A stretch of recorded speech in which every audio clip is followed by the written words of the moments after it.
Hello, everybody. Today is episode 7 of Unbridled Unity, and this episode is called A Direct Path.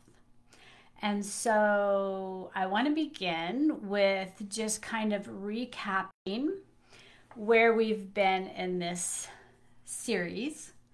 We are talking about the relationship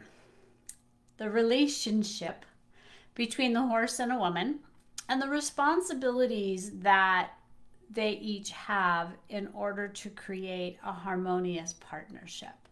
And so the first 4 episodes were about the woman's responsibilities in the partnership. And it begins with behaving like a partner and not a predator. Episode 1. Episode 2 was to think like a horse. Episode 3, I think I crossed those up. Episode 2 is to be balanced. Be balanced mentally, emotionally, and physically. Being balanced in the seat, being balanced in your program, how you engage with your horse, how you are mentally and emotionally. Spiritually, can you maintain that open heart to connect with your horse? Episode 3 was Think Like a Horse. This is important.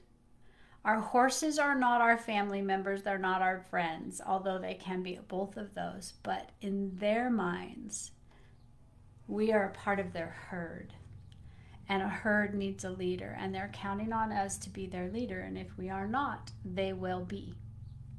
Their survival depends on it. Episode 4 was the power of focus. A leader is focused. Excuse me.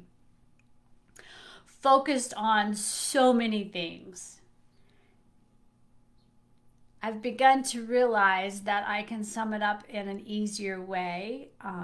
We talk about this, Laura and I talk about this in our podcast, Spiritually Empowered Horsemanship.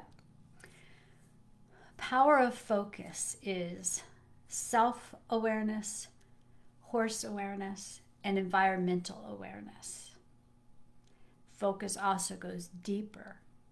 You have to be focused on what you're doing, what you're going to be doing next, what the horse is doing. So focus is a lot.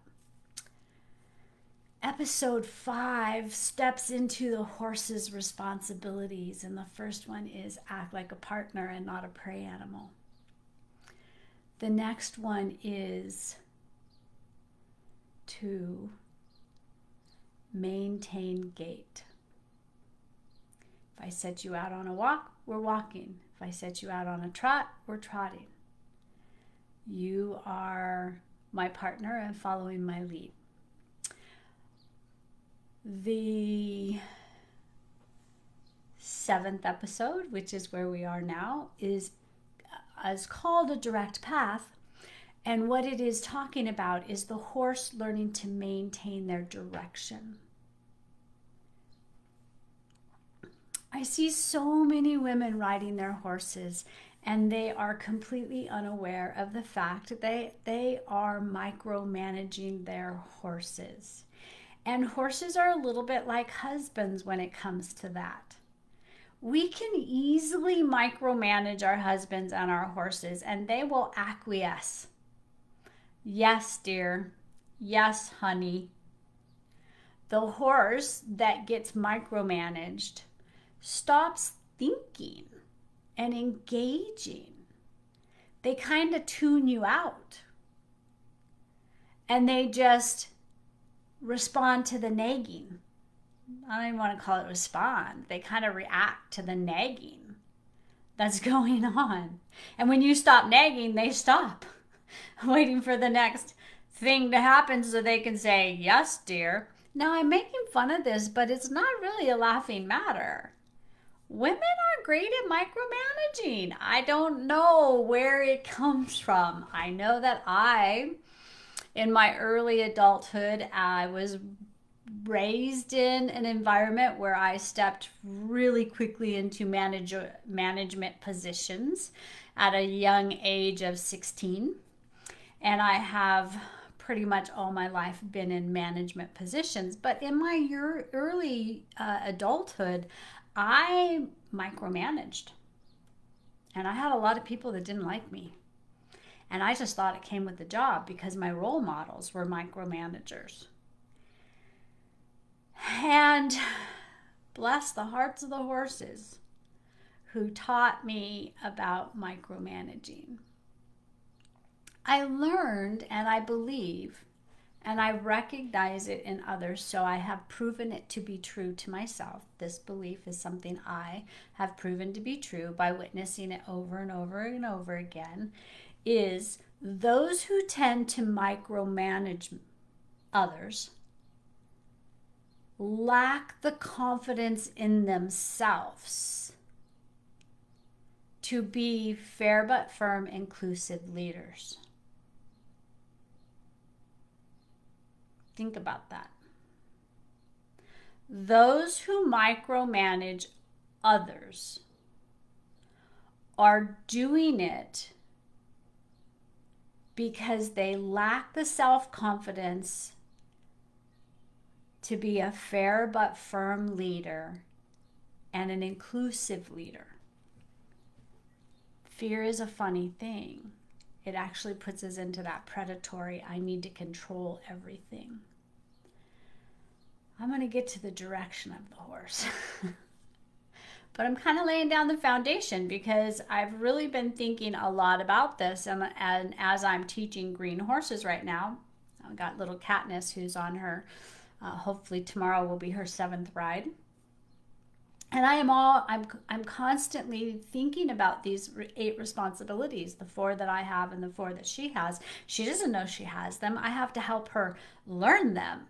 And the only way that I can help her learn them is to be confident enough to uphold mine, to be aware enough to know what hers are, and to be a leader, a confident leader that can teach her what her responsibilities are.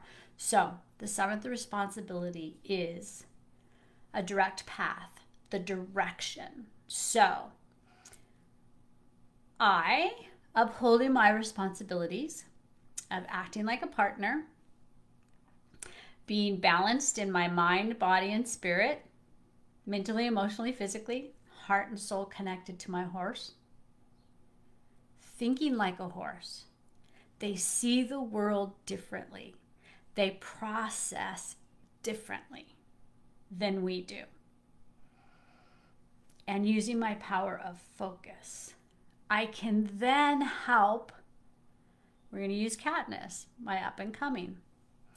I can then help Katniss to act like a partner and not a prey animal, to learn to maintain gait. When I ask you to walk, keep on walking. I will be quiet and walk with you, hold that rhythm, that harmony, that connection until I want you to either stop or I want you to speed up. If she stops, I need to say something and remind her, as a fair but firm, inclusive leader, you should be still walking or you should still be trotting. That's her 2nd responsibility. In comes the 3rd responsibility. And the 3rd responsibility does not come in until I know that I have set down the solid foundation of the 1st and the 2nd for her. Now, she's new at all of this, but it's no different for you ladies who have horses that are well trained. You got them trained and you're learning together. This is important stuff. This is the makings of a partnership. So now that Katniss knows how to act like a partner and maintain her gait, now I'm going to ask her to maintain direction. Meaning, if I put you out on the circle at a walk, You are to maintain the gait at a walk and the direction of a circle. If I put you out on a straight line, riding along the rail, because right now we're still in the arena, riding out on the rail, little side note, Katniss and I have been working together. She's 6. I started her late because she's little. And I believe in letting my horse's growth plates completely close. The spine is the last set of growth plates that close, and they begin closing at the age of 6 and 7. I want Katniss to be healthy well into her 20s. So I did not start her. I did not get on her back until she was 6 years old. But we spent a lot of time on the ground, out on the trails, learning her responsibilities. But now I'm on her back. And so I put her on a circle. I put her at a walk on a straight line. That's the gait and the direction, and she's acting like my partner. Now, if I ask her to turn to the right or the left and head off that direction, we have now changed directions, and it's her job to maintain that direction until I say otherwise. Now, it's our job, which is really hard for so many of us, to not keep saying something to their face or to keep saying something with our legs. That's where the micromanaging comes in. That's where you're going to get one of a few things that happens. You're going to get a horse that tunes you out because they're doing what you ask them to do, but you're still nagging. So now they're going to just tune you out for self-preservation. They are going to give you something different because they're searching for the right answer to the instructions that you're giving them. Or 3, and this is the most common that you'll see, is they totally desensitize to your touch. So now you have to do more. You have to pull harder to get them to change direction. You have to kick stronger and more and constantly to get them to maintain gait. So when a horse is not maintaining their responsibilities, it often is because the person is not understanding or maintaining or know how to do their end of the partnership and maintain their responsibilities. So the harmonious partnership that you see upper level horsemen, horsewomen having with their horses is because they are applying the 8 responsibilities, the 4 of the human and the woman and the 4 of the horse. And because we are the leader of the herd, we are the leader of the partnership, we are orchestrating it.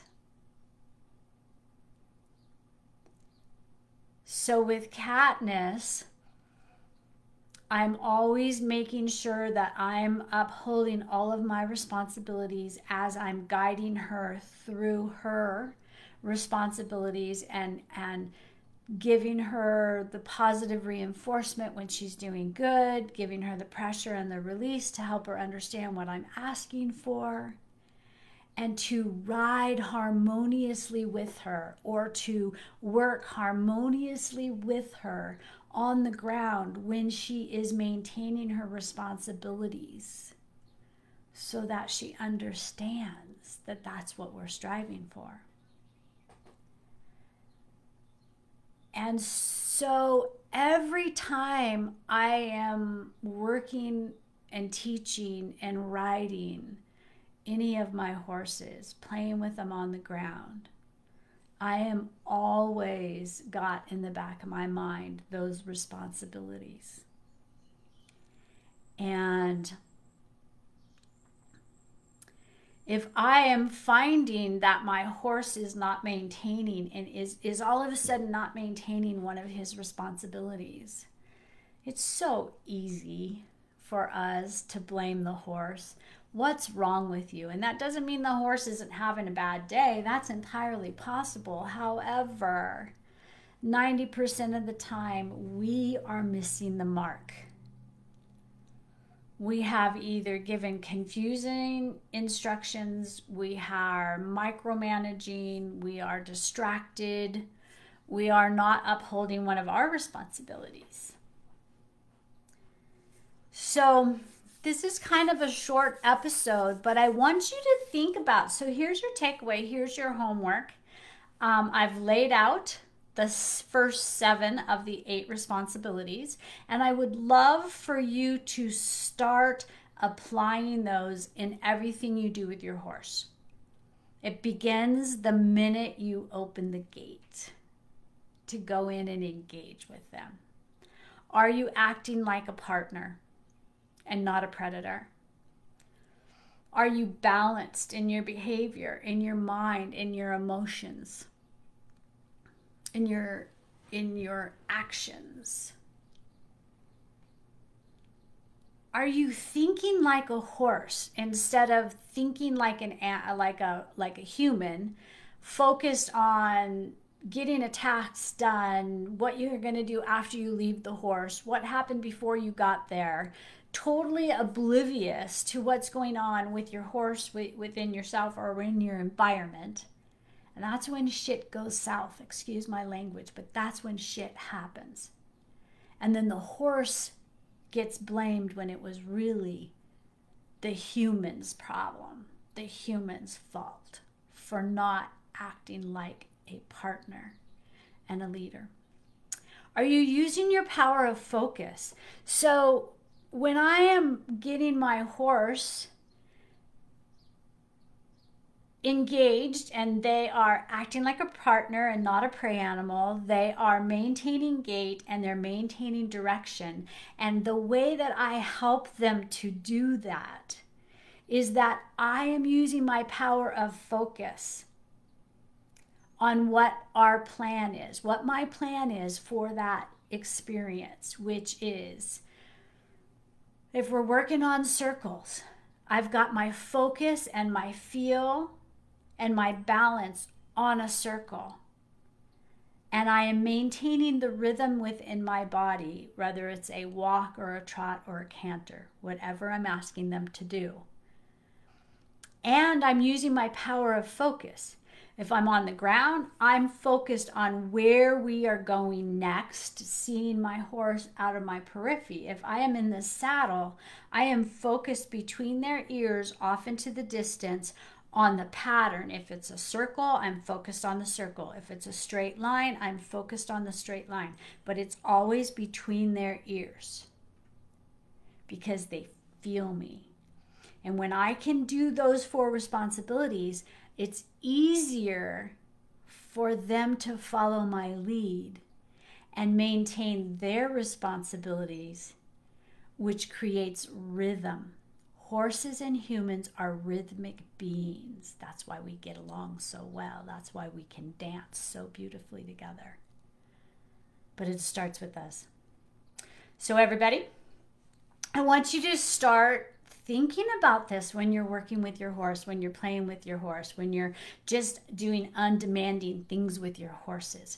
Are you upholding your responsibilities, and are you teaching them and helping them to uphold theirs? I'd love to hear comments in the comment section below. I am here to talk and problem solve with you. Remember, this private group and every single one of you has access to a complimentary 30-minute coaching call with me. Are you struggling with something? Don't be too proud to reach out and ask for help. I'm here for you. For 30 minutes, I'm willing to problem solve and thought storm with you and hear about what's going on. So I don't know why you wouldn't take me up on that. All right, everybody, that's the end of this episode. Next week, we are going to be on episode 8, which is all about the horse watching where they're going. So the fourth responsibility for the human is focus. And the fourth responsibility for the horse is watch where you're going. And that's big. We tend to take it for granted. And then when the horse trips or goes the wrong way, we're like, stupid, what are you doing? Not always, but sometimes we say that. So I hope you found value in this episode. Again, I appreciate each and every one of you for tuning in. I hope you find value in what I'm offering. I know if what I'm doing is valuable only from your comments in the comment section and you're sharing this with others. All right, everybody, go play with your ponies. Work on your partnership. Work on the responsibilities. This stuff is endless. Take care.